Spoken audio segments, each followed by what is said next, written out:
Not in the car.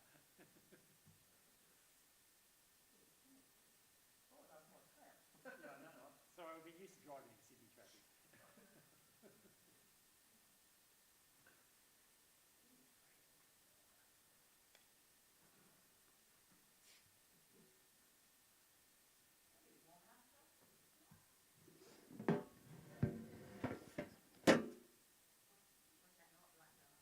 microphone. I need a microphone. Forgot about that. First time ever I heard Henry say that, admit that it was cold the other day. It's all over for him. Childhood's over. No, well, we're down at Neville, and it started off drizzling, then it was sleeting, then it was snowing, and the snow was going horizontally across. So it's cold. Yeah, he had shorts on. And it's cold. And he goes, oh, it's cold. First time I've ever heard him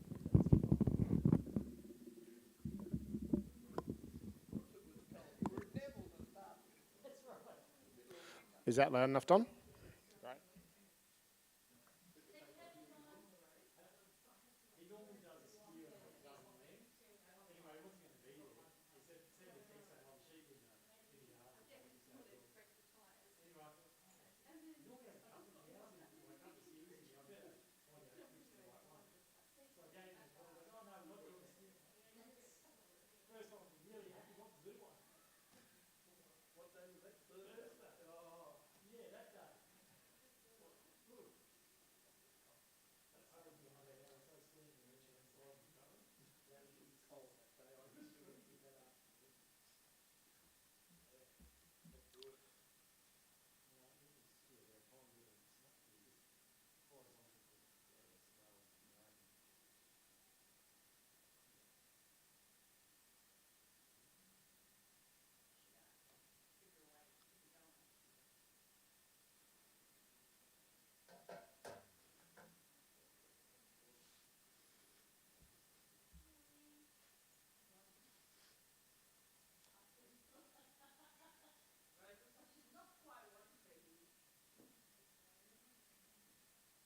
Come on, Rose. It's exciting. World history. How we're shaped to be here. Yep.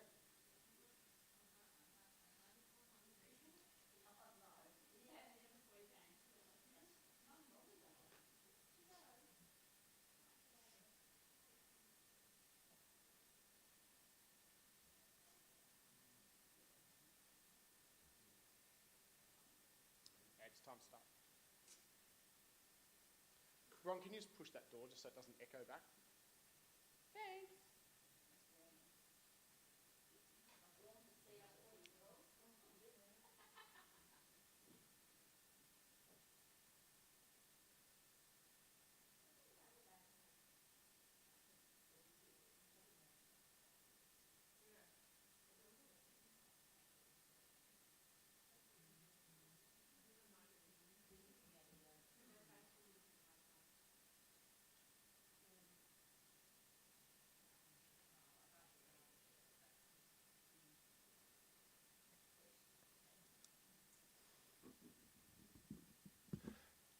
Am I on there? Is my little thing? Yeah, cool. I will need to flick it out at one point. Well, good evening, everybody. There's people coming in still. There's those online, which is fantastic. Thank you for being here promptly. We're going to have to become more and more and more prompt to get you ready, because when we get over to Europe and the bus leaves at 8, the bus leaves at 8 or 5 or whatever. Don't worry, we're not leaving at 5 a.m. But what do you? We're leaving you in the hotel every day. Rose is just sleeping. Yeah, we'll have to send her to bed really early. Well, how about I pray for us and we'll get started. Good God and Father, we thank you for your love for us. We thank you that we can meet again together and we can look over history and we can see your fingerprint through things as we look back in time. Father, we ask now you bless our time together. Amen. All right. Yeah, I think we'll freestyle this one tonight. So who remembers where we got up to last fortnight? No, that's it. Charlemagne is it. Yes, we got to Charlemagne. Oh, so here's my phone number for those online. If you have a question, feel free to text it through to me. Even if you're watching this later than 5 p.m. on Sunday, you're welcome to send me a message anyway, and happy to attempt to answer that for you. Maybe if one person online can just give me a thumbs up that says, we can hear you, Steve, and you're nice and loud and clear, that would be fantastic.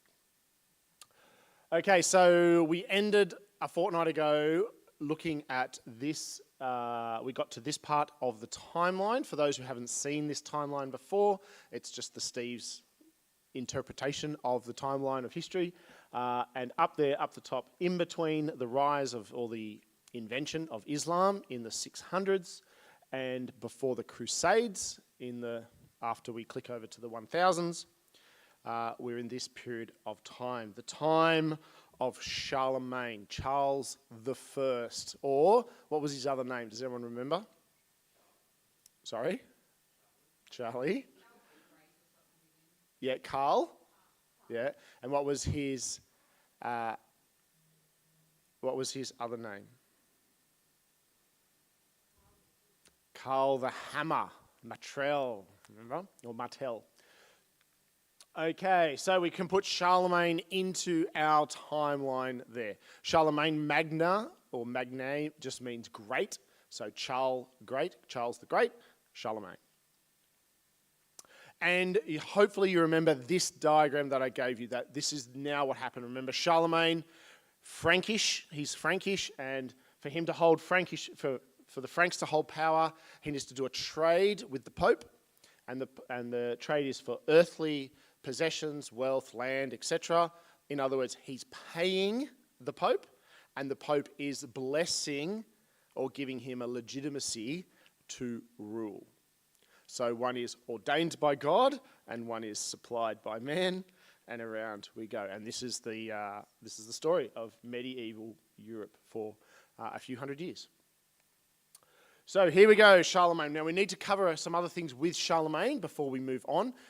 And the reason why, does anyone know why we need to actually spend some time? We got to the end of the lecture 2 weeks ago, we got to the end and it was Charlemagne. Why do we need to invest some time in Charlemagne? Pretty simply, because he is the definition of kingship in Europe. Remember, Prince Charles, when he became king, he holds the same globe, the same orb, he holds the scepter, all of these things that Charlemagne instituted. King Charles is named after Charles I, Charlemagne. So he is king of the Franks.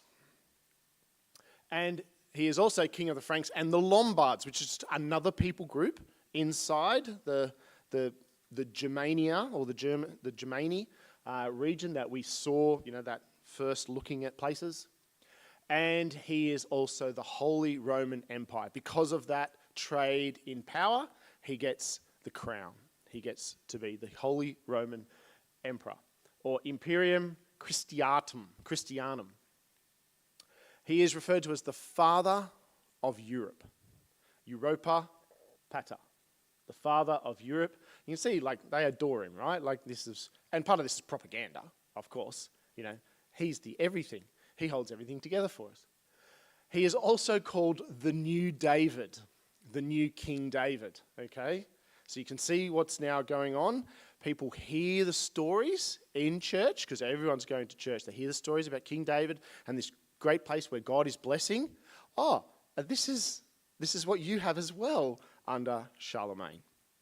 He's also called the new Constantine, because Constantine, the great Constantine, who brought Christianity into the forefront of people's minds and made it safe for you to go to church and all those sorts of things, and did amazing things, and went and found the true cross and all the other relics.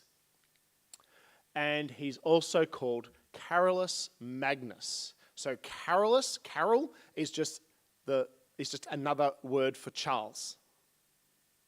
Are we understanding that? Okay, so it's into the Latin. So Carolus Magnus, obviously the Great. And so this is the forming of what is known as the Carolingian dynasty. the Carolingians. Now, the Carolingians, that dynasty, so his kids and kids and kids and kids are going to shape Europe for a significant period of time. We're going to invest a lot of tonight on those because they impact us today as well in ways that you never even realized until tonight, and then you will. Now, what does Charlemagne do is he is really a reformer, okay? He's changing things. Remember, reform was just to change, the act of changing things. He's going to change some stuff, and the first thing he does is he is renewing the Roman Empire in the West. Remember, the West is sort of split away. We had East and West, and the West was sort of doing their own thing. He's like, no, we're going to we're pulling this all back together. He's in charge of all of it, but there is a very clear distinction. In the West, you speak Latin. In the East, you speak Greek. Now, that is not Byzantium over Constantinople. No. This is inside just Upper Europe, Northern Europe. So across Germany, inferior and superior. For you guys, that is. Like inferior, France today, Germany today. It's Latin and it's Greek. Which will play then for Beck, who asked a question a couple of weeks ago about the difference with the Latin and the Greek and what's going on. Here's where it really comes into the fold. But he unifies all of Europe back under one crown, his own. And it's a big area. And there's a lot more people than there was back in the day of the Caesars, back in the day of Julius. And so he has to change things. So he's going to put in place a structure similar to, but not the same as, what the Romans had in the time of Jesus. There'll be local governance, there'll be regional governance, and there'll be monarchical governance, or monarch governance. What does that sound like today? Sorry? Yep, Cabon Council, yep, Shire Council, state government, federal government. Same model, essentially, but it's different, right? They're not having elections for all of these positions. So if we look at what this actually looks like, the county governance, okay, the local governance is called a county, and the counties have counts, of course. Okay, so the counts, they're regional landholders, they're just small, sorry, I shouldn't say regional, I should say county landholders.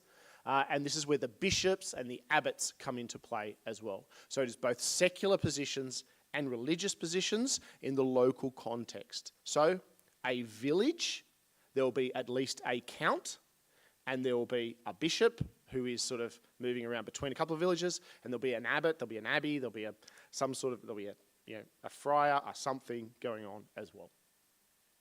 Now, if you think about the stories of Europe, Count Dracula, okay, he's further down the Danube, but Count Dracula, local, around one town, is where the story of Count Dracula comes from.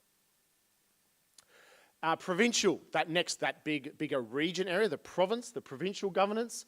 Now this is where the big landholders come into play, okay? The powerful magnates, the families that own a stack of land. These guys will have their heritage right back to when Caesar first was moving troops and he left guys behind, and then they get land grants, and then there's, we need to move further, and to pay the troops, we're going to give you more land and give you land and give you land, and these guys acquire wealth that's just handed to them over centuries, the family, and they are still holding that land by this point, by the 800s.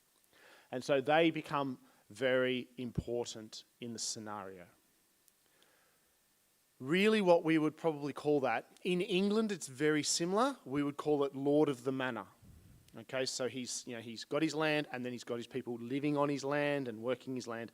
Okay, it's manorial is actually the word. And so England copies what is happening here.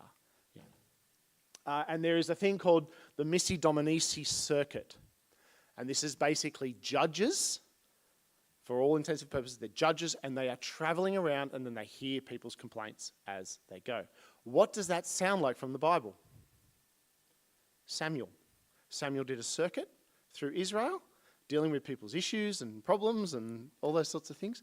It's the same sort of thing, but it's judges. It's secular only, the missi dominici circuit. And then you have the monarchical governance, which obviously is the king or the emperor, but with him is his court. So those around him. And that is called the palatium, the court. So the palatium from palace is the guys who are the probably predominantly guys, and they are informing the king, working with the king, all those sorts of stuff. Does that make sense? So this 3-tier governance system. So we have the governance, and then we also have now a very important thing which is now occurring. Though he got his authority, his blessing from the Pope, Charlemagne is so powerful that he actually starts to direct religious life. So what is he holding in his hand? He's holding his cathedral in Aachen. I built this. Not the Pope commissioned this, not the church commissioned this, but I commissioned this. This is my structure. And so do you see how that's a shifting? Peter's Basilica later on is going to be built by the Pope, by religious leaders, not by secular leaders. But he's building cathedrals, his cathedral, and we'll see some other things he does in a second. He's also a warrior king. This guy went to battle.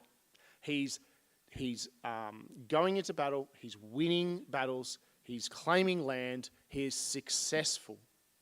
And so people love this, right? Because he's the king who is successful. He's not like the, oh my goodness, I've forgotten their name. The kings that his father came out of the court of, where they never went to battle in France and they just sat and were pretty boys and all those sorts of things. And he was from the Germani. He's a local. He's not an import from Rome. Okay, Julius Caesar has come from Gaul, and he comes into Trans-Gaul, but this guy is Transalpine Gaul, but he is from the Germani. He is a local, and of course, we would prefer a local person to be over us, wouldn't we, than an import from somewhere else? Can you be a foreigner in America and be the president? No, you have to be born in the USA. Can you be a foreigner and be the prime minister? No, you have to be a citizen of Australia. Right, the same sort of thing. Okay, and he spoke West German. Grr. Okay, he's actually speaking a native local tongue as well. But he demands across his empire a unified language. So it was Latin in the west, Greek in the east, but he wants Latin across his whole empire. Over the period of his empire, he wants a unified language across the whole thing, and that will be Latin. Why is the Bible in Latin when we come to Luther and has to be translated out of Latin? Because Latin's the official language. And he sets about a revival of classical learning and educational infrastructure. In other words, he builds schools. He builds universities. He wants people to learn. The thing with Charlemagne is he's not actually a guy who just wants money and sit on his throne and get fat and be Scrooge McDuck. He actually wants good for his people, and he wants society to thrive and things to go ahead. And so he's dearly loved by his constituents. There's no like assassination attempts on him or anything like that. They love him. He's really, really good for Europe. And so he starts a thing called the Palatine School. Now, Palatine comes from the word palace. So it's going to be in Aachen, where his palace is, the Palatine School. And this, he searches the land for the brightest intellectual minds, the brightest scholars, and they become the faculty for the school. What does this sound like? A university, doesn't it, right? You don't want the professor of the university to not be qualified and be like a really bright mind in that field. Otherwise, your standard of education is going to be really poor. So he's getting the brightest minds from across the empire to be the teachers in his school. And so because of this, these teachers then, they systemize a curriculum. So not just, what will we learn today, but they actually set out learning for a year, learning for 2 years, learning for 3 years, an actual curriculum. What does this sound like? Sounds like our education system today, does it not? Like, you can go to the school today, you can walk up the hill to the school, and you can ask them, what will the kindergarten kids be learning in year 4? And they'll be able to pull that up and say, here's the curriculum for 4 years' time. And as a result of this, there was an increase in the standard of learning, of scholarship. So no more was it just, I can learn 1 + 1 = 2. Now it's, no, you need much more than that. You need to start to understand bigger things and more important things. And there was a push towards the study of the liberal arts, and that as a means of understanding spiritual doctrine. So this is where we start to see a small amount of art surrounding the Bible. Okay, this is where we start to see people starting to write poems and songs and things like that around the Bible as a means of helping people to understand spiritual truths through the liberal arts. And so this is called the Carolingian Renaissance. Now, the diehard professors of today would argue that it's not a Renaissance because it didn't come from the people, it came from the top down. But for all intents and purposes, he is changing Europe, and it is shifting gear to a new era. Does that make sense? Like when the true Renaissance comes at the middle of the 15th century, where everything changes and it is a grounds up movement. This is top down, but it is a significant change for people. And so in this Renaissance, there is, because he's got these schools forming and he's got these intellects all together, there is a reproduction of large numbers of Latin texts from the past. This becomes really exciting, right? So they're starting to copy stuff down in earnest. Do you remember Constantine, to get 50 Bibles was going to cost 4 kidneys and the earth? Okay, well, now they're going to start to be reproducing stuff on a regular scale. What they don't have is a printing press. So everything has to be done by hand. And just think about that. How many pages would you do before you're like, I'm over this? And how many pages before you go, I made a mistake? And you've got to throw the whole page out. There's no whiteout. There's no delete, delete, delete, start again. And so this becomes a school of its own to actually reproduce texts. And so effectively they build what we call the bibliotheques. What that is, biblio, it sounds like Bible. The Bible is a library of smaller books. A bibliothèque is a library. Okay, it's the building of libraries. The scriptoriums, they're called. Script, because they are script, and they are stored together, an aureum. It's a library. And so libraries start to spring up all over the place. We had the Library of Alexandria, now there is localized libraries, and so there is books being collected by people all over the empire. For those coming to the trip, as we're going through towns, you'll see the library is literally called the Bibliothek today. Okay, that's the word in German for library. So when you want to go to the Berlin Library, it's the Berlin Bibliothek. And so to help with this, the monks who are doing the scribing developed a systemized writing style called the Carolingian minuscule. What is the Carolingian minuscule? It is uppercase and lowercase letters. Before this point in history, there's no lowercase letters. There's only everything in capital letters. So these guys make this. Now, Charlie, just so you know, your hand do this, mate, right? You today, all you do is type keyboard, right? But in the olden days, we have upper and lowercase letters.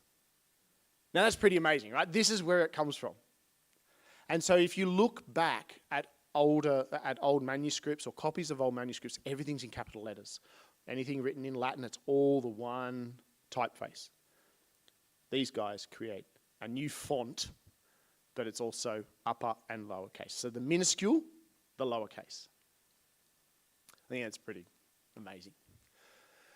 And so official Latin grammar now is in everything.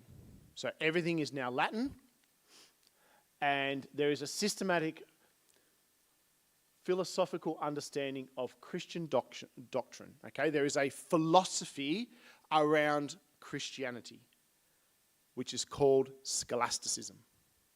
So in the modern day, we've hijacked scholasticism to just mean, study, but it was all around a scholar of the scriptures in a philosophical mindset. That's what it was. And so scholasticism becomes a really important part of society. In other words, reason and faith. Is it reasonable to understand that we are saved by the work of Jesus? Is it reasonable to say that we can't escape the wrath of God? Does that make sense? Now, why does this become like an aha moment? Because 700 years after they did this happened. Let me read it for you. Unless I am convinced by Scripture and plain reason, I am bound by the Scriptures I have quoted, and my conscience is captive to the word of God. I cannot and I will not recant anything, for to go against conscience is neither right nor safe. Here I stand. I can do no other. Who is that? It's Martin Luther at the Diet of Worms. Exactly right. What does he appeal to? He appeals to Scripture and reason, to scholasticism, to the very thing Charlemagne instituted. And he does that in front of the emperor. This is a difficult one for the emperor to then go against, because the great Charlemagne qualified this as being a valid thing to do. Luther was brilliant when you think about it. Like, he only had a night to come up with this. His actual talk, his actual speech is pages long. We're going to get to it when we get to Luther. It's an amazing, and they actually say that it is one of the greatest pieces of oratory text ever done. It's quite amazing. Okay. So we now have education via monasteries. These schools have become incorporated into the monasteries and other religious institutions as well. So there might be a school with the church, but not a monastery, but it's with the church. But it is systemized education the whole way. Hopefully you're understanding how that changed. So, what we have now created, what Charlemagne has created, right? We had Byzantium, aka Constantinople, the Byzantine Empire over on the right, in the middle of the screen in Constantinople, a center of power for all of those Eastern Orthodox, which really, they just drop out of the scene for a few hundred years. We're not really interested in them. They don't impact at all on Western and Central Europe. We have, the Pope is in Rome, and he is impacting, so his bigger circle around him, he's impacting the Carolingian dynasty because he gives them legitimacy.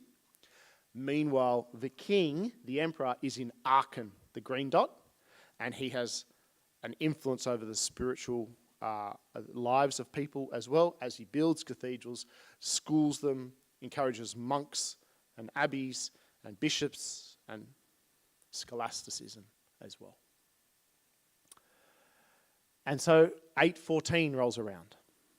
And by 814, this is what the empire looks like under Charlemagne. So we have everything green is Charlemagne's. Now, down the bottom, you can see that Rome is not actually controlled by Charlemagne. He's not allowed in there. The Pope controls that, and he controls the rest of the boot. And then Charlemagne has this little tiny bit, and he has Corsica out in the ocean, and then up through the Alps. And what we would call France today, he has all of France, and also Monaco, and down to Barcelona is where it stops. Up to the north, we're heading across to, you can see we take in pretty much the whole of the Rhine now is all covered. Like, you remember, it was the frontier, it was the limes, it was the limit way back at Julius Caesar. Now they've gone way past that now. But there's this pesky grey bit up the top. What do you think the pesky grey bit is? Sorry? Well, there is Germanic type of people, yeah. But what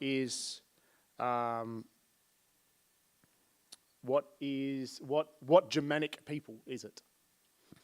They're pesky and they're frustrating and they've held out. They're the Saxon dogs. The Saxons, okay? The grey is the Saxons. They've held out against Charlemagne. He wasn't able to conquer them. And then we have the edge of the Elbe River is our gap in the middle there, or you can see the Elbe is sort of winding through, but it's basically where we are. And then the yellow is still the barbarians, okay? Those uncivilized, non-Latin speaking, not going to school people that we don't want to talk to. This is what it looks like for Charlemagne at 814 when Charlemagne's reign ends. He dies, 814. The empire has been really reliant on him. So it could tip. And so, here we go. Charlemagne in his wisdom. I'll try and keep this understandable. Charlemagne in his wisdom, he has a son, and in his wisdom, Louis the Pious, of course, because you would call yourself that, wouldn't you? Louis the Pious. He makes him co-emperor with him for the final year. So he knows he's going to die, basically. So he gets Louis to give him a hand. And so there's 2 emperors on the throne for a year. And then Charlemagne dies, 814, and so Louis the Pious becomes emperor of the Holy Roman Empire. Oh yeah, that one's different, okay. So 814, Louis the Pious becomes the emperor. Now, Louis the Pious, he actually does a bit more raiding, and he actually gets the Saxons. And so the Saxons are subdued and become part of the Holy Roman Empire. But he has 3 sons. Pepin the first, but he's not the first because Pepin, there was already a Pepin who handed the donation of Pepin, remember, but it's Pepin the first, apparently. It is Lothar the first, and it is Louis the German. And this is the first time someone is called a German. Not Germani, but a German. Louis the German. No, it's not Louis, it's Louis, because he's not in France. I was being corrected by my wife, but I checked it. Okay, now what I'm going to do is change their colours for you, okay, so we can see. And I've put them in the right order. Pepin is to the west. He's the western part of the empire. Lothar is in the middle of the empire, and Louis the German is on the right-hand side, the eastern side of the empire, the 3 brothers. Now this is where it gets really fun. So here's a map for you of their three realms, if you want to call it that. Their 3 kingships. So grey is what we would call what today? Basically. France, yep. Lothar is through the middle and gets the name Lotharingia, of course, because you name it after yourself, Lotharingia. But the bottom part of his kingdom is Italy, and the associated, like Austria is, will be up there in the Alps, and then central Germany, essentially. And then to the right, we have Louis the German, which is then a fair proportion of Germany, and he's coming down into what we would then know as Czechoslovakia, or Czech, today, and Slovakia, and those other Eastern Bloc states. And then further out is the Bohemians, which is part of Czech, okay, but it's those uncivilized dogs, so to speak. But notice that Saxony is inside now the realm of Louis the German. So if we put it onto our maps for you, this is what it now sort of looks like. These 3 kingdoms, but they're encompassed by the green line. I think it's a green line. Is it a green line? Yes, good. Okay, and the green line is obviously the Frankish power holding them all together, but there's 3 internal kingdoms in that. Lothar in the middle, Pepin on the left, and Louis the German on the right. And then it's all jagged just because where does it end? Because it's just, remember, when it was Julius Caesar, it was all those barbarians over the river over the Rhine. Now it's all those barbarians over the Elbe. And how far does it go? We don't know. It just sort of goes somewhere.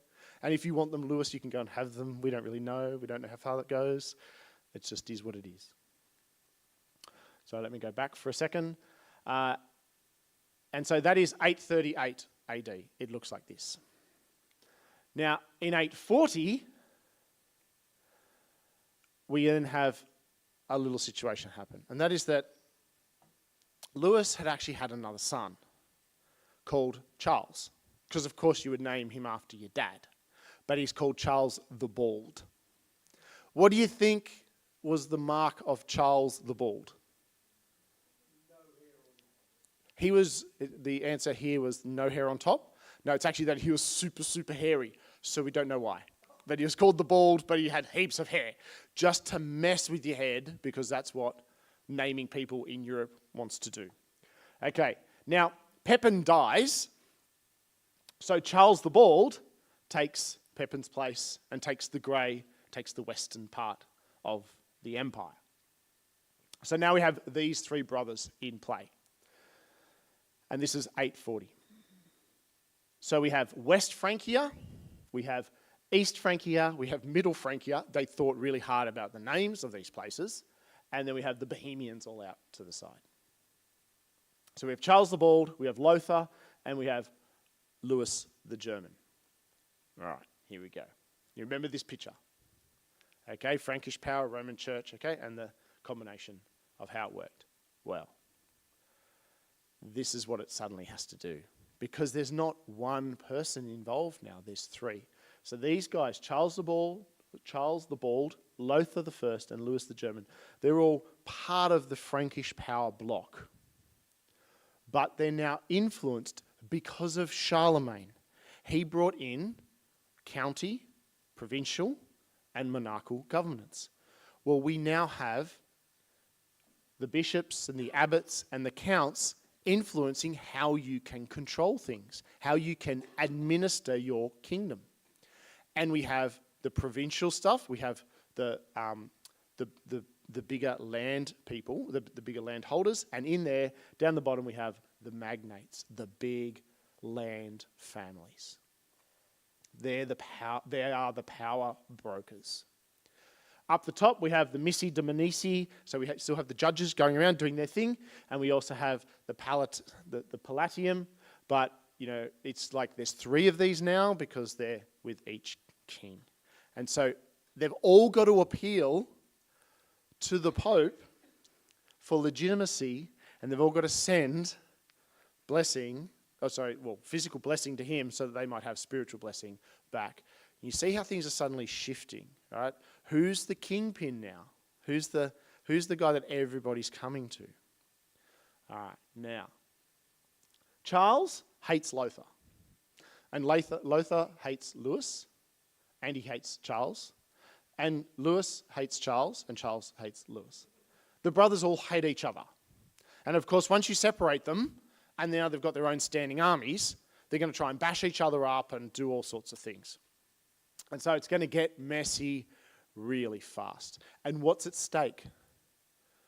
The emperor crown. Who gets the crown? Now, what I must say in here, because one of the things Charlemagne did is he encouraged people to move away from the firstborn gets everything to all of the sons get an even share. So it's creating a problem, and that's a problem that we still see today. Think about just a farm, okay? 1,000 acres, dad dies, there's two brothers, we have to split the farm. Well, 500 acres is not enough for either of them, so now they're either going to be frustrated with each other, even if one wants to leave or whatever, and it creates this problem, and it doesn't work too well. Well, it's the same, it's just that the farm is the size of Europe. It's the same problem. So Charles and Louis decide that they hate Lothar more than they hate each other. So they're going to get together, and they're going to get together at Strasbourg. And they're going to have a chat, but they don't invite Lothar, right? Just the two of them, because they hate Lothar more than they hate each other. So it's like two brothers conspiring against one brother. You can see this is not going to be a good thing, right? Okay. And so in 842, they come together in Strasbourg for the Strasbourg Oaths. They have a conversation with each other. We're going to get to those in a minute because we need to rewind 50, 60 years to 786. In 786, when Charlemagne was on his throne, his chaplain, whose name was Alcium the Scholar, of course, because you'd call yourself the Scholar, would you not? He was watching over the channel in England, because England's already happening. The Anglo-Saxons are there, and they're starting to do their thing. And he notices that in England, the church service is in Latin and is in a thing that he calls Theodiche. And Theodiche means the language of the people. So they're having church service in Latin, the Mass is in Latin, but it is also in the language of the people, in Anglo-Saxon language, which will be a blend of Frankian and Germani and, like all that stuff. What we call English today, which the Germans don't like English, right? They're like that dog language. So the language of the people is Theodiche. Now, if we take the Theo bit out, which is because it pertains to God, the non-Latin Frankish tongues are called Dish. Because he's been watching over it and now he's calling that himself. So in the time of Charlemagne, the language of his empire, remember we've got sort of east and west and we're trying to make it all uniform. They're going to have their local languages plus their uniform language. Uniform is Latin, localized are called Dish. And Dish is the root word for Deutsch and for Dutch. Why is it Deutschland? It's because of Theodiche. Why is it the Dutch? Because of Theodiche. It's just where this word comes from in their language. And of course, French then comes out of those two as well in the West. So the language of the people, for our consideration, Deutsch. Deutschland. Okay, so we come forward those 50 years to the Strasbourg Oaths, and this is Charles and Louis getting together in Strasbourg. Now, they didn't go by themselves. They took their entire armies with them, as you do. And all their courtiers and all their advisors and everything else. There's a big old scene going on. Now, Louis is east of the Rhine, and Charles is west of the Rhine, essentially. And they've decided that they're taking the bit in the middle that is Lothar's, and he's not going to have that anymore, and he's just going to have below. He's going to have the Kingdom of Italy, but we're taking his northern lands. I'll get west of the Rhine, you get east of the Rhine, essentially. But see, west of the Rhine and east of the Rhine, they have a different Theodiche. They have a different language, common language. So this is what they do. They do the treaty that they're going to do this. They do it in Latin, because that's the language of the empire. But it then has to be translated into the Western and the Eastern tongue. And when it is, the Western king, which is Charles, he has to read the treaty that he made in the Eastern language to the Eastern army. That's what Charles the Bald does. And then Louis is going to get up, the Eastern king, and he has to read the treaty in the Western tongue to the Western army. Can you imagine, like, language people having a field day with this? Right? This is, like, fantastic. Like, everything's going on at once. In other words, everybody there hears this in their own tongue, plus in the official language, so no one can say, I don't understand what's going on. And so the Strasbourg Oath comes into play. 842. 1 year later, the Treaty of Verdun, they invite Lothar to come along to this one. So he's lost some land, which he wasn't part of this conversation.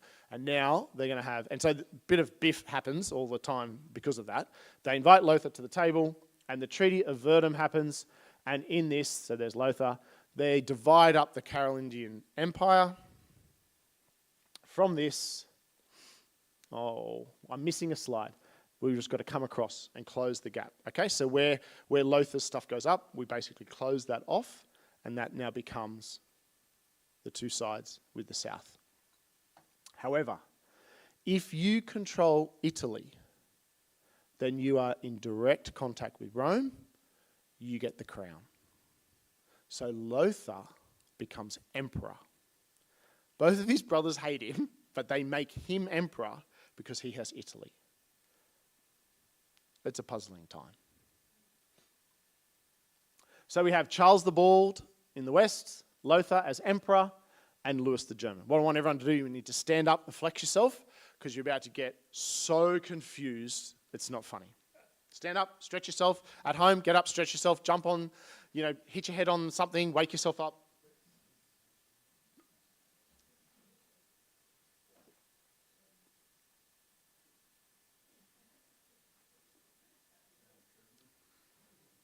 All right, I hope you're all flexed and ready to go.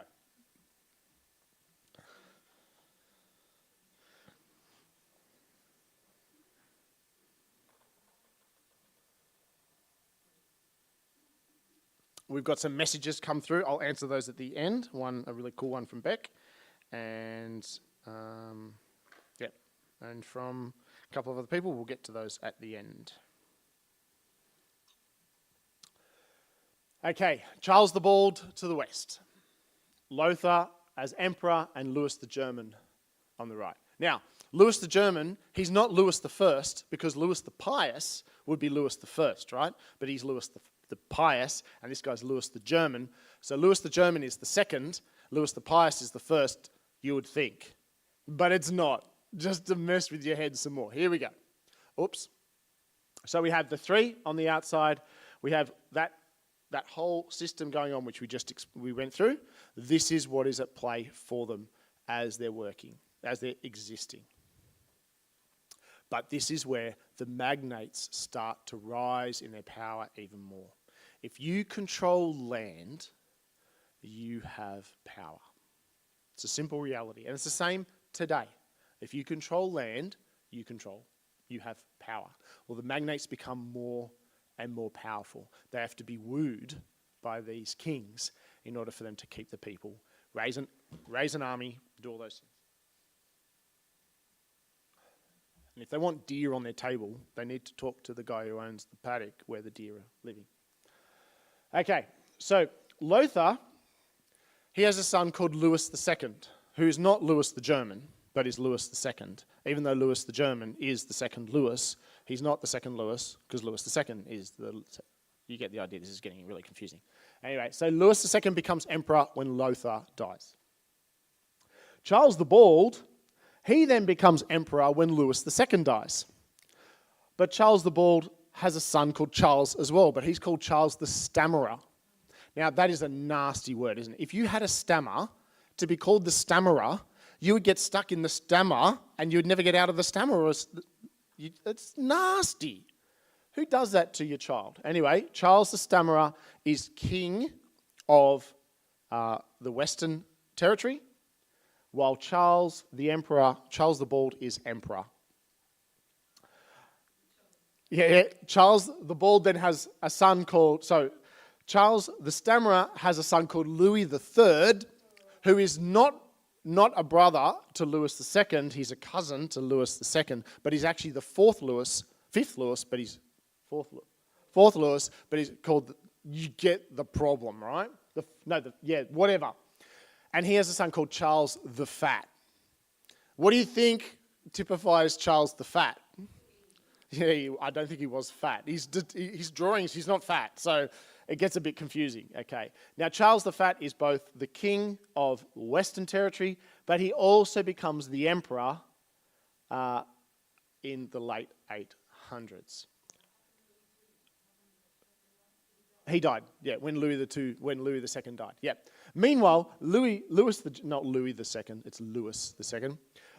German, he has a son called Louis the Younger, not to be mistaken for Louis the Child, but Louis the Younger, who is now, I don't know, the 6th Louis or the 7th Louis, he dies, and when he dies, Charles the Fat becomes the king of the Eastern Province as well for a little while, but then Louis the Child becomes the king, and Louis the Child is also known as Louis III, and is also known as Louis IV.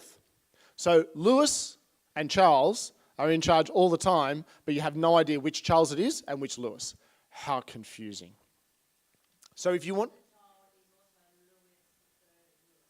Yes, but not the third one, not the third Louis to turn up, just the one called Louis III, because Louis III is actually Louis II. No, there's only one Charles the Fat, but he's in charge of two different empires, right? So if we were to put Charlemagne in this, Charlemagne would be all over it way back as well. Yeah. Yeah, but he's not for long either. Like, he only has it for like 2 years or something. It's like, he really missed the boat on it. Now, so did you cut that? Did you cut me out? Yeah, cool. So this becomes like horrendously confusing.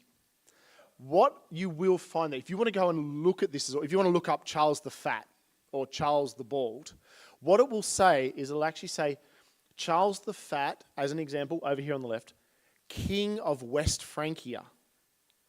And so you know, oh, this is the Charles of over there at this time, as opposed to Charles the Fat, King of East Francia, when he was King of East Francia.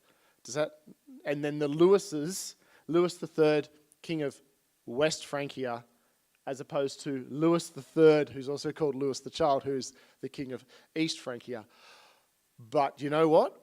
This is where we leave the genealogies forever.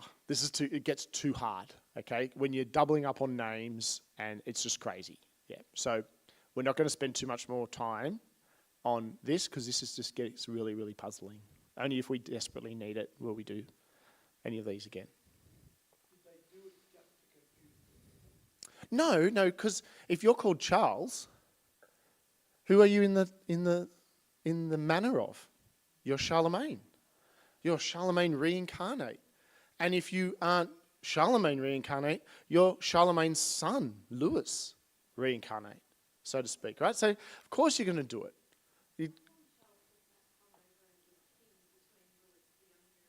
Because Louis the Child was a child. Yeah, he was. Yeah, so he was too young, and so someone else got to hold it all together because power vacuums, someone else will fill it. Yeah, so it's a dog's breakfast. No, there is a Lothar II, but when I tried to put it, I was just like, no, this is getting way too hard. I'll just leave it at this. Yeah, okay. So maybe you could look at behind the emperor. There's also like others that are like trying to be in charge, and they get little tiny kingdoms. I've left those off the maps because it becomes too puzzling to work that out. I couldn't work it out in a logical sense. A little bit like, when they went wandering, when the Volk wandering happened, and it's like, oh, it looks like a kid scribbling all over the page. We weren't going to do it. Yes, Bron. Yeah. So there's all these little sub things going on. And of course you're like, who is this and what is that person? It's like, oh, this is too hard. This is just too hard. And especially when you can't pull up a photo of them and you pick up drawings and they look half the same. And yeah. Okay. So 876 to 911 AD was sort of like this, but of course that land in the middle is being closed up. But during this time, so during this, something new comes. Two things happen. The first one is big volcano eruptions in the world. And so we have dark summers, dark springs, and so the crop fails year on year. Hungry people are not a good idea. What happens when people are hungry? They want to feed. What happens when they want to feed? Sorry? They come looking for food. So we have new people. We have newbies. Newbies come from the north, and we have newbies come from the east. So the new ones from the north would be the Vikings. Yes, the Norsemen, the Vikings. Okay, the Vikings come raiding. Yeah, okay. Now, they don't just raid up there. They raid right down the coast. They're going into England as well. They're doing all that as well. They even go up to Paris on the river, and they actually lay siege to Paris and all sorts of stuff as well, okay? Now, if I rewind for a second, here we go. Charles the Bald has a daughter. I forgot her name. It starts with J. Is it Julia? I don't know. It starts with J. You can look it up. Anyway, Charles the Bald has a daughter, and so he's emperor of Europe, and she marries, she's 12 years old at the time, and she marries Athelwulf, the father of Alfred the Great. But he's already fathered Alfred the Great, so she doesn't have any children with him. But there is now a connection. Okay, the Anglo-Saxons in England want some of this Carolingian bloodline to legitimize their crown in England. And of course, Alfred the Great, he's the guy who brings all the sub-kingdoms of England together under England. And if you want to see a show regarding that, The Last Kingdom on Netflix is a great one. There is some fast-forward moments in there, but apart from that, great. And you see this tussle with the different kingdoms and the Vikings coming, the Danes, and all that sort of stuff. So, yeah. What was his name? Uhtred, son of Uhtred. Okay. So we have the Vikings coming from the north, and who do you think is coming from the east? The Croats. No, not quite. Those pesky Huns. We forgot about them. Attila went to sleep for 500 years or 400 years or whatever it is. Well, they've decided that they want to be in as well, and so they start raiding from the south on horses. The Magyars, their actual name was, but they're the Huns. And they're going to have to be pushed back, and they'll settle then in Hungary, Hungary, okay, the land of the Huns from then on. So, 887, if we go back, if you see down the bottom, 887, Charles the Fat is deposed as emperor. Okay, internal civil war, mutiny has occurred. If I go forward again, he's deposed by the magnates, by the power families, by the landholders. They've had enough of this ridiculous notion. The Carolingian dynasty is over. Okay, with Charles the Fat being deposed, there won't be another Carolingian emperor, and there'll be, when Louis the Child dies, okay, it's completely over, which is 911, I think it was. 911? That's interesting, 911. 911. So the last of the Carolingians dies, which is Louis the Child. So at that point, that's it.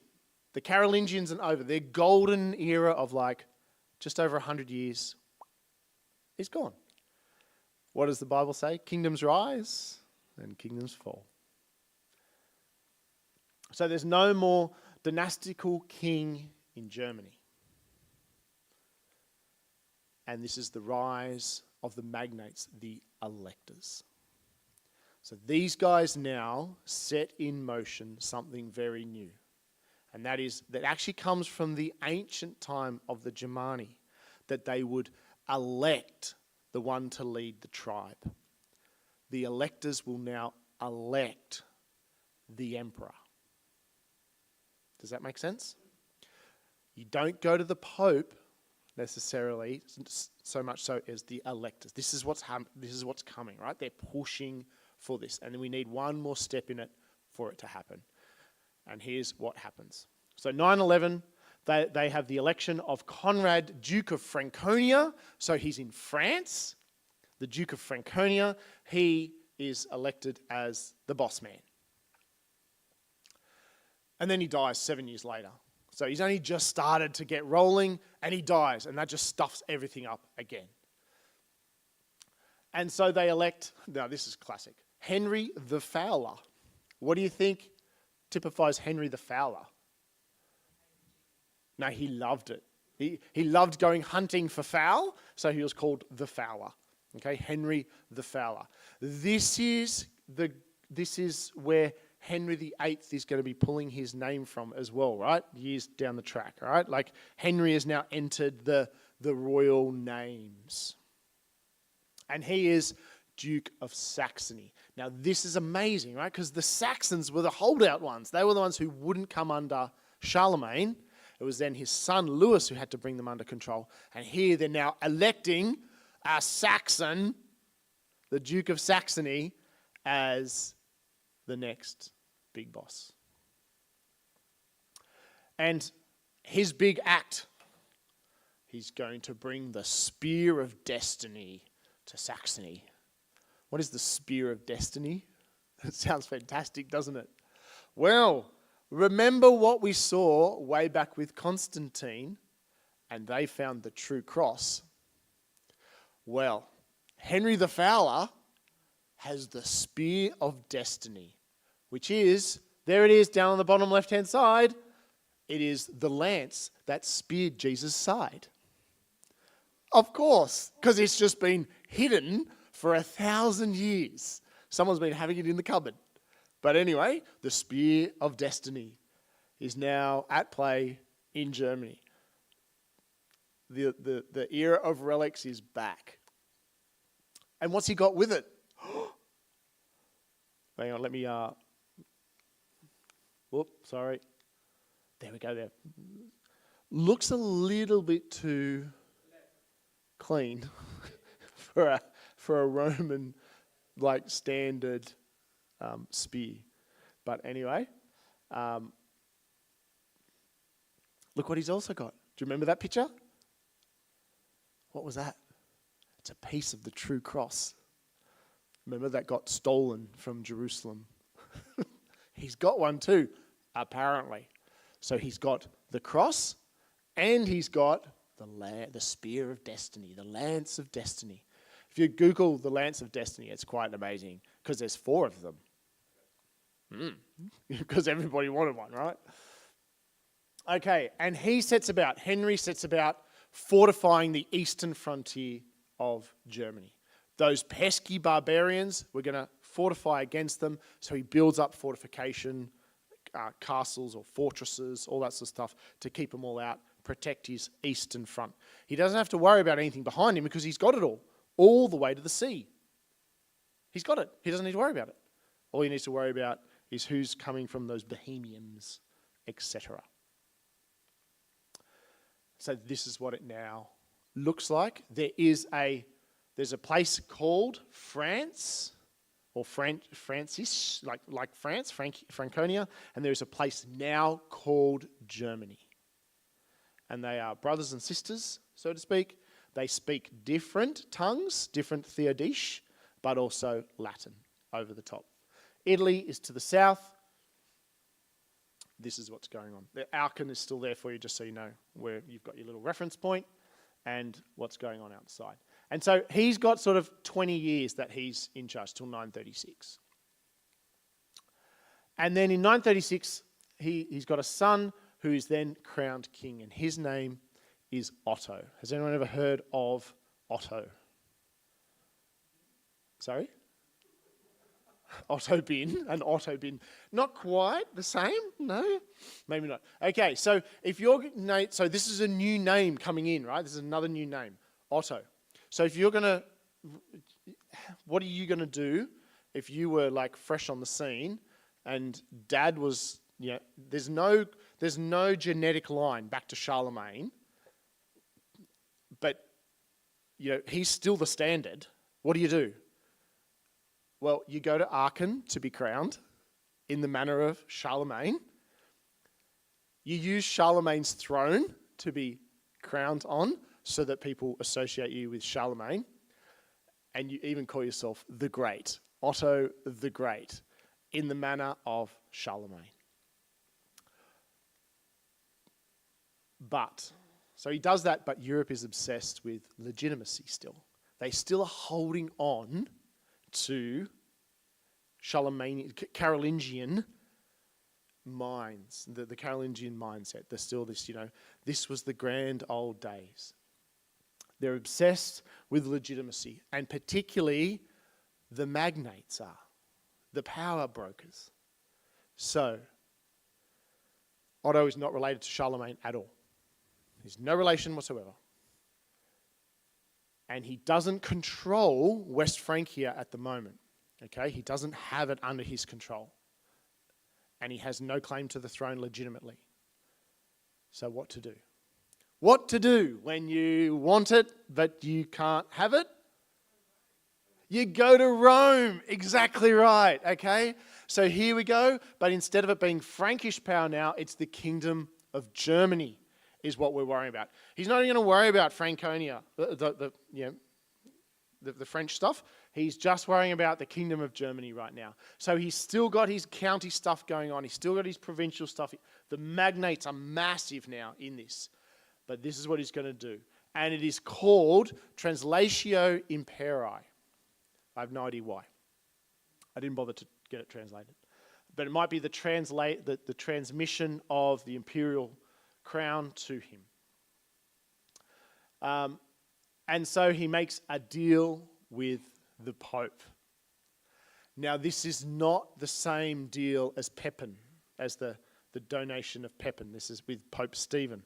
This is not the same as what Charlemagne has done. This one is different. He is given the crown, but he is subject to the Pope's demands and the defense of the Pope.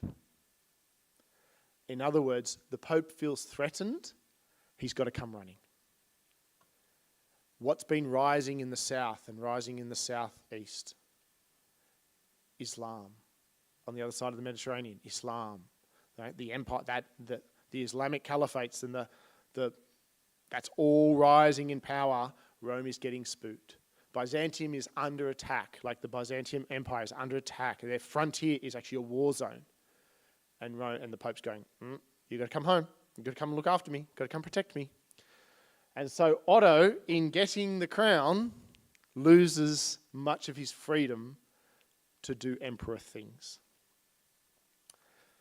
And so you can see now, though he's got it, the green around it is actually controlled by Rome. So Rome is controlling all this again, even though inside it is actually Germany is doing its thing and France is doing its thing. Now, Otto has a son called Otto, who has a son called Otto. So Otto II and Otto III, which is Otto II and is Otto III. So it's really, really easy. And so we go through 936, Otto comes to the throne. 973, Otto dies. Otto II is 973 to 983 when Otto III comes in, and he goes through to 1002. Now, 983 is when Otto II dies. And Otto III is a child, is young. And so the Eastern people see their opportunity. The Ottos have been trying to subjugate the Bohemians, the yellow. Okay, the yellow in the map. Whoop, there we go. The Ottos have been trying to subjugate them. So that area has been referred to as the Marches, where they've got some influence but not. Do you remember when Transalpine Gaul and the barbarians, where they crossed over and I had the dots inside the dots? Okay, that's happening here again. Okay, so I really should put that in there for you. But when Otto III is then, suddenly he's the boss man and he's like not going to be doing anything, they see their opportunity to break free, to get away from being controlled by the magnates and by the emperor. So essentially, they revolt, they declare independence. And so 983 looks like, sorry, that was the one I should have gone to, sorry about that. So while the Ottos have been off defending the Pope, the eastern frontier has rejected Germanic rule. And so this involves three people groups: the Poles, the Huns, or the Magyars, there they are, the horsemen, and the Bohemians, which will become Poland, Hungary, and Czechoslovakia.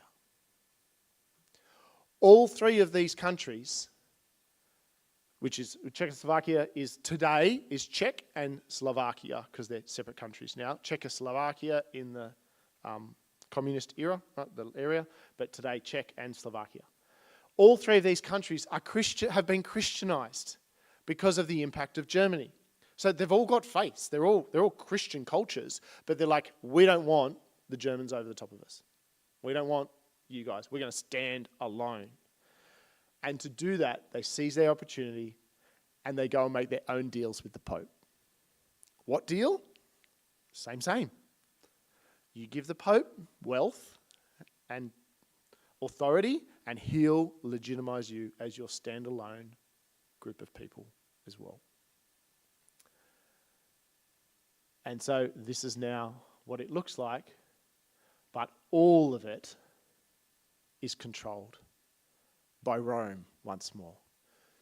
What Julius Caesar wanted 1,000 years earlier has come into play, except they're not worshipping the Roman gods, they're worshipping Jesus. It only took 1,000 years to subjugate them. And it's all controlled from Rome, from a spiritual perspective. Germany no longer has a frontier. So for 1,000 years, that frontier across the Rhine, across the Elbe, below the Danube, they're gone now. Those frontiers are gone. It doesn't have that anymore. It has now got Christian countries to its east. It's got its West Francia to its back. And it's got the Vikings, the Danes, and Sweden, those guys to the north. But it doesn't have a frontier where people can just walk across and cause us problems. They've got to arrive on boats. Germany is now at the heart of Europe. Fast forward 1,000 years to today. Who's in the center of Europe? Germany. Germany is in the center. All of Europe owes Germany money. Whatever Germany decides to do, the rest of the EU basically follows, right? Right? Germany is at the heart of it. It has to be because it holds the central land. If you want to move goods from Poland to France, you have to pretty much go through Germany. It's a long way to go around. And so from 983, when the Slavic revolt happens, and there's that breaking of things, now Germany has no more real expansion. It does, but it doesn't, right? There's going to be a shifting, a contracting, and a expanding of their borders, but basically it's now set. And so for 500, 600 years, there's going to be a 600-year seesaw struggle between these three people. The king, the pope, and the landholders, the magnates, the electors. The king, he wants the German throne to be hereditary. Otto I wants his son Otto II, who wants Otto III. Henry I wants Henry II, or whatever, right? Charles the Fat wants Charles the Stammerer, etc. The king wants their own blood on the throne. The king wants to become Roman emperor, of course, because that's the big power ticket. But they've got to keep the Pope happy, and they've got to keep the magnates happy. They've got to keep them on side, because otherwise they'll just get rid of you. If the Pope withdraws his blessing, if the landholders say, you're done, because those guys wield too much power. And they want to keep them happy without yielding too much power. So there's this tightrope that the king has to walk now. At the same time, the nobles, they want to be the ones who elect the kings strong enough to give them defense and to keep law and order so that their people can thrive. We often think of like the nobles, the lord of the manor and all that sort of stuff as being, the guy who just sits on all of his gold. But no, they genuinely want their people to thrive. These are the guys who are going to be driving things like build new universities, build new schools, build hospitals. These are the guys who are going to do that. When I say guys, yes, there might be ladies involved too. Please don't get excited about that. But they need the king to keep their borders safe so they can do that. If there's Vikings coming all the time, this is not going to work for them, right? They lose too much stuff. But they don't want the king to be too strong that they do away with the power of the elector. If another Charlemagne comes along, these guys are gone. He'll be too powerful. So they've got to keep him in check. They've got to keep him not in check, not Czechoslovakia. Just got to keep him in balance. And the Pope, he wants a strong emperor who will protect the church, will protect Rome. But he doesn't want an emperor who is too strong that he doesn't end up controlling the church like Charlemagne was doing. Oh, can you see the tension? Oh, the tension is crazy. And the Pope wants an emperor who needs the Pope. Because if you need me, then you're going to give me what I want, which is pretty much wealth. It's pretty much wealth. If you think about it today, how much money does the Vatican control today? Where does the money come from? It goes all the way back to this stuff. All the way back. It's not like they just woke up in 1960 and decided that they'd like to get rich. It's really, really old generational wealth. And so this is now what's in play. Okay, the Pope, the King, and the nobles, and the centre of that is the crown, and they've got their own interactions dealing with this as they go. What we're going to do from here is, that's the end of tonight's lecture, but from here, we're actually going to see how this now plays out in the Pope saying, let's go crusading. Let's go to war, and everyone has to follow. We'll see that next week. And at the same time, we'll then be fast forwarding and we'll see how that then plays out when someone stands up to the Pope and challenges his authority, what happens from the societal perspective. Okay? And so, when eventually we're going to get to the guy who stands before the emperor with the bishops representing the Pope, and it looks like everyone's in collusion sort of thing, but then there's this guy called the Elector who then hides the guy, and the emperor doesn't come after the Elector because he needs him, and do you see the tension then? And this little guy scoots through the cracks and translates a Bible. His name's Martin Luther. And so we've got ourselves to the point now where the Pope is about to go crusading. We're into the 1000s.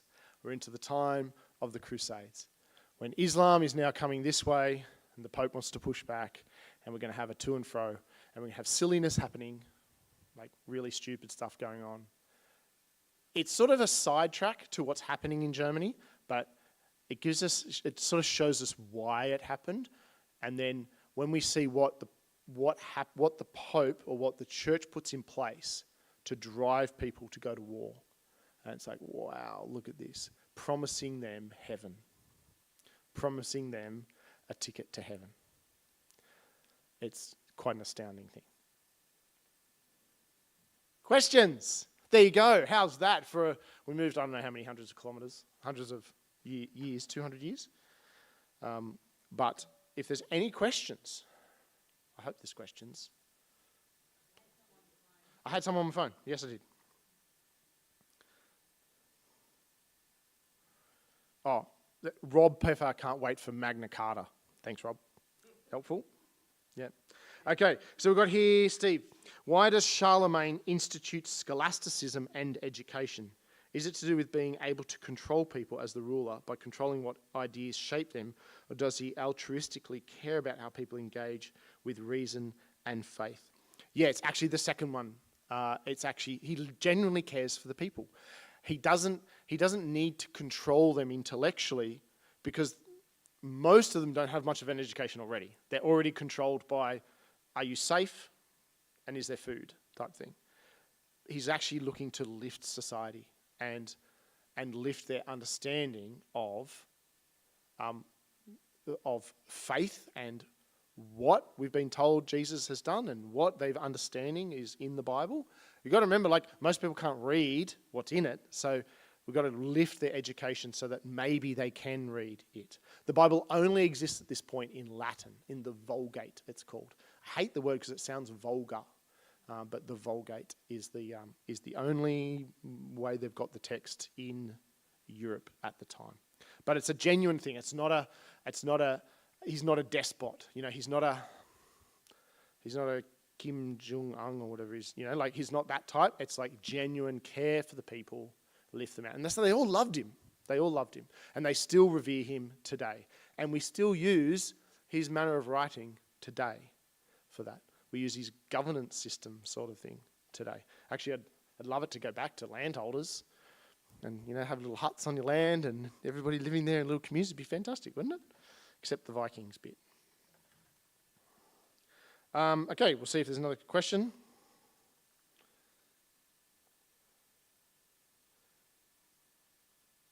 Okay, and so Rob has also sent through a thing that says, I've also heard this week about a historic Catholic Mass being held in the UK where they were issuing indulgences to everyone in attendance. Crazy that they still be doing that. Oh, yeah. In the 1990s, the Catholic Church doubled down on all of that stuff. Yeah, it's still going on. Yeah, they just don't talk about it in the same manner, but absolutely. Yeah. Okay, we've got another comment here. Franklin, good evening, Franklin. He asks, how many years apart are we from Charlemagne?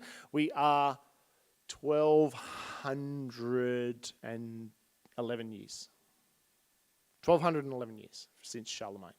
So his building in Aachen is 1,200 years old. It's still there today. Yeah, it's quite amazing. Yeah. And interesting, Franklin, probably for you, you'll find this really interesting.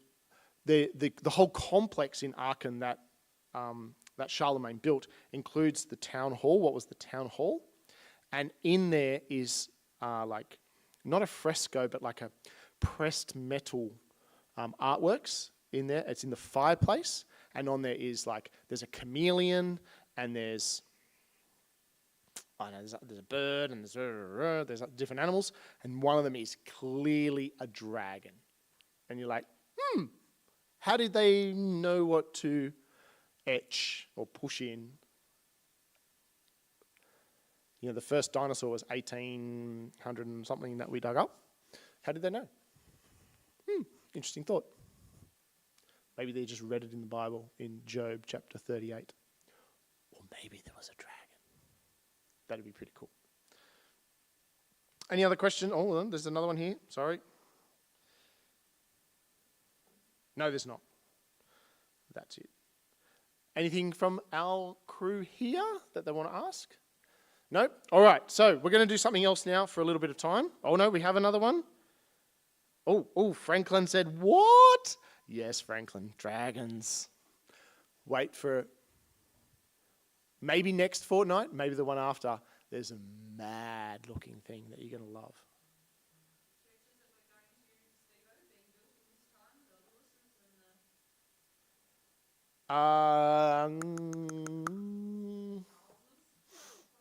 There will be stuff. Yeah. No, there's a church. Yep. Yep, there is one. Yeah, I think it's that old. Yeah. It's got like 4 different stages of construction, and you can see it actually changes full like style. So it goes Renaissance, Baroque type scenario. Yeah, I'm just using those two. I wouldn't have a clue what different styles are, but yeah. And it looks like Kath Kirkak has done her homework about the Black and Nero, which I'll check her homework before I issue it to everybody. Okay, what we're going to do now, so lecture is over. For those online, if you're not coming on the tour, you don't need to listen anymore tonight. But if you are coming on the tour, probably good to listen. We're just going to go over some clothing stuff because some people have been starting to look at clothing and have been asking me questions, and I thought instead of repeating myself again and again and again, thought we might like hit this in one hit. Clothing. Yes, it will be cold. How cold? You're probably going to be you'll be walking out of the hotel and it'll be somewhere between -3 and +3 when you leave the hotel in the morning. Okay? Now, some of those times you'll be straight onto a bus and that'll be 20 degrees in the bus and you'll be lovely. And then we'll get to a place and you'll walk out and it'll be cold, and then you'll walk into whatever we're seeing and it'll be lovely and warm. So you're going to be wanting clothing on, the outside layer, right? On, off. Okay, so bearing that in mind, layers are the best way. Okay? Yeah. So right now, I've deliberately wearing this clothing today because it's layered. Okay, so let me.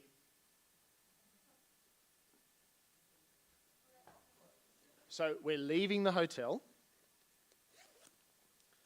So I have my jacket on.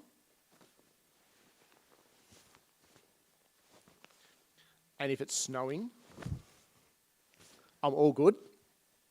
But if not, my head's staying warm with my felt leader's hat from Nuremberg.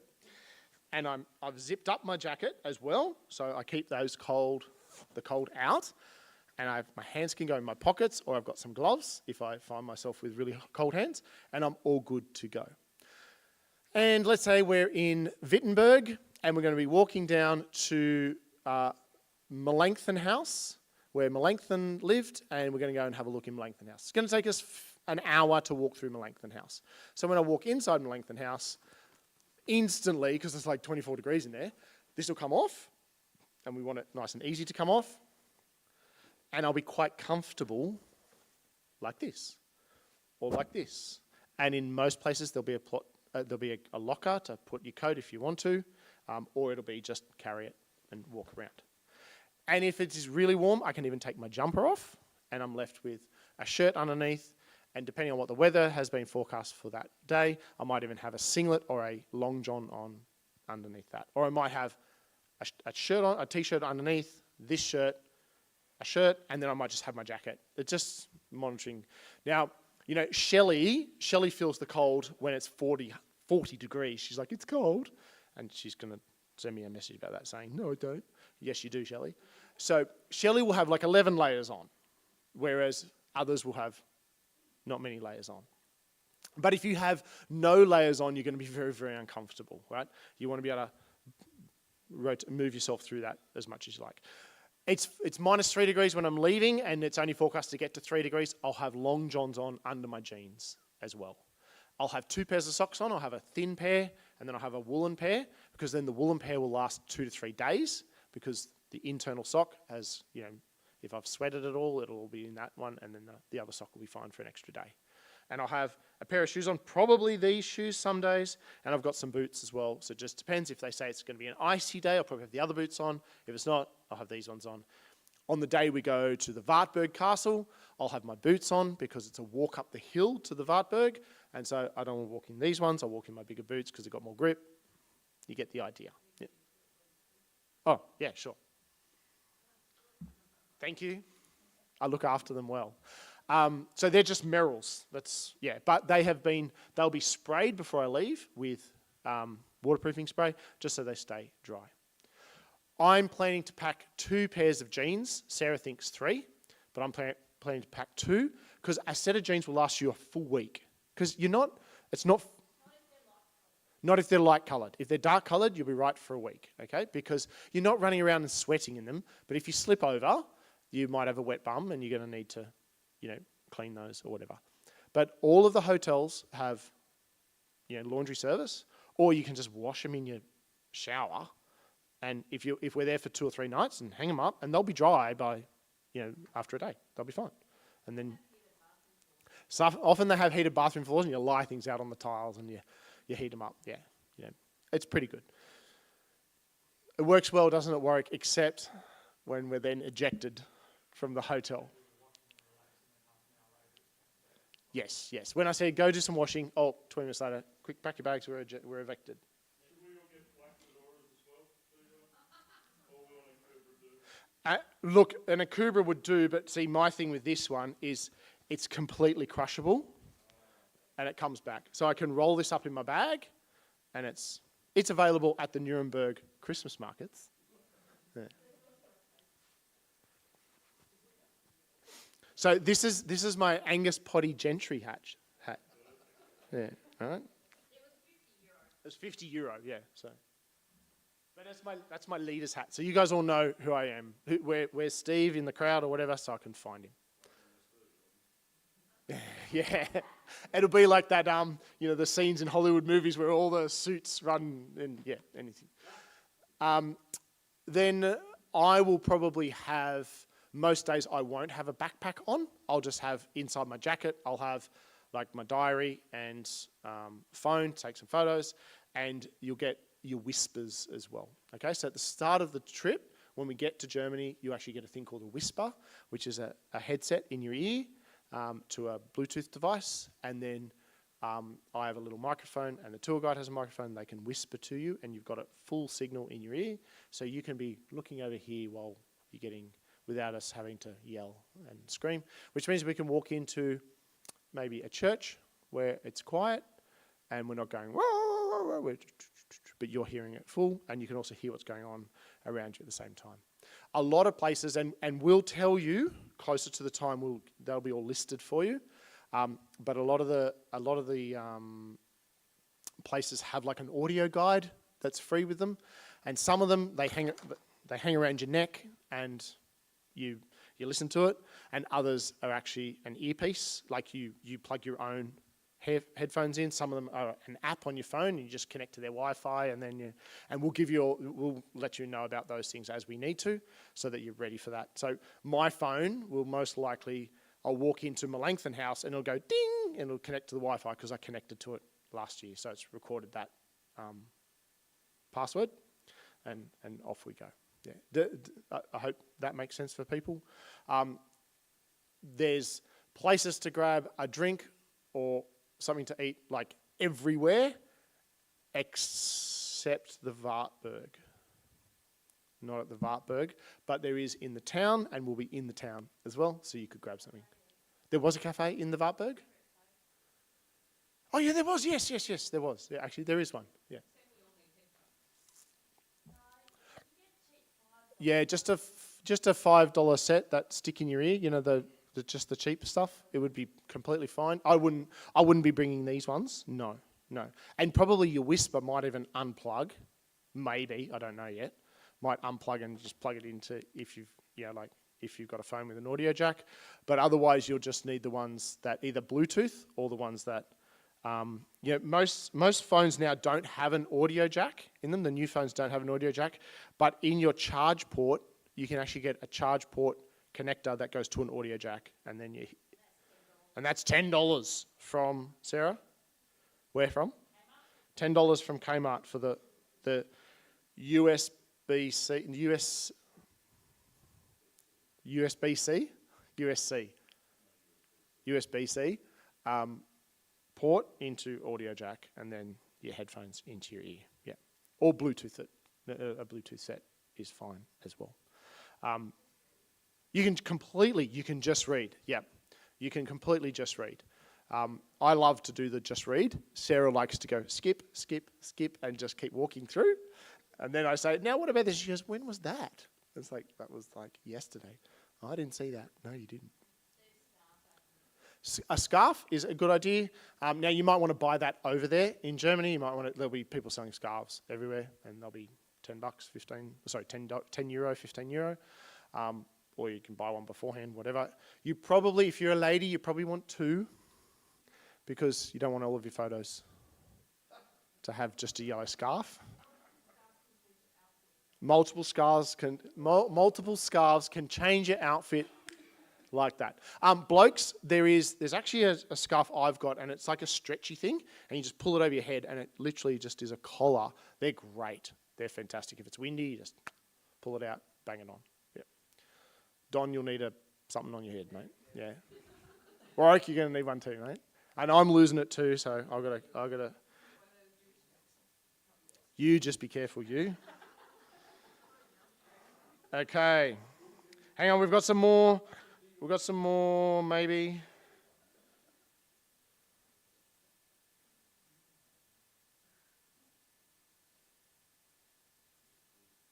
Okay, I've got questions about dinosaurs. I'll get to those later, Megan. I'll get back to the kids for you on those. What else do we need to talk about with clothing, Sarah? It would be a good idea to have a set of sunglasses, and obviously reading glasses. If you need reading glasses, you want that. You want to be able to take in things properly, and some Blistex in your pocket or something like it. Yeah, the usual type of stuff. Just from a clothing perspective. Now, jumpers or jackets, don't skimp on the jacket. Okay, get a good jacket. You only need one, except if you're a lady and you need to, make it different pictures, whatever. But you only need one good jacket. Yeah, it'll do the job for you, no problem. You want it, if it can be, water resistant or waterproof, fantastic, or windproof, because the idea of the jacket is it actually keeps you warm. And when you were out at night, like enjoying delicious Christmas market sausages, bratwursts, or what are the other ones, Sarah? Currywurst, yeah. You want to make sure you're nice and warm. Yeah, you don't want to be like, I'm uncomfortable, I want to go to where it's warm, because like you're literally there for this experience. So we want you nice and warm. So beanie on your head at night, most likely. Gloves or pockets, but depends on, if you don't like hands in pockets, then a set of gloves on would be a good idea. But you don't need to, they don't need to be snow gloves, just to take the chill off your hands. The likelihood of us being caught in a blizzard is quite low. The likelihood of it being 4 foot of snow is very, very low, okay? We're at the start of winter starting. We're not at the middle of winter. So, that all takes time to come through generally. But we won't know that until, the week out before there'll be the forecasts coming in of what it's going to look like. Yeah. We can only hope for 4 foot of snow, can't we, Warwick? And you snowed in after the trip, like before the plane flies. Yeah, so Sarah and I have been in Munich, and the plane was iced, and had to be de-iced and stuff like that. But we've also been same sort of time, and it's been fine. So, yeah. But it's not the North Pole, all right? It isn't the North Pole. But if you consider a cold day in Orange, that's what we're talking about. Yeah. The wind can make things really cold, yeah. But there's plenty of spots where you're going to be, you're warming up because you're inside. There's the whole idea of us going last year was to make sure this was all going to work, where you're not there going, this is insanely uncomfortable. Yeah.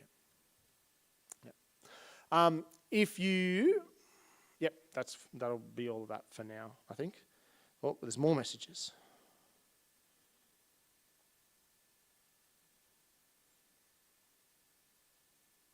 Yeah, thank you, Rob. You're a pain in the neck. He goes, thanks for the scarf tip. Rob, he's not coming. Thanks for the scarf tip. It's good advice about the jackets. I love a good jacket.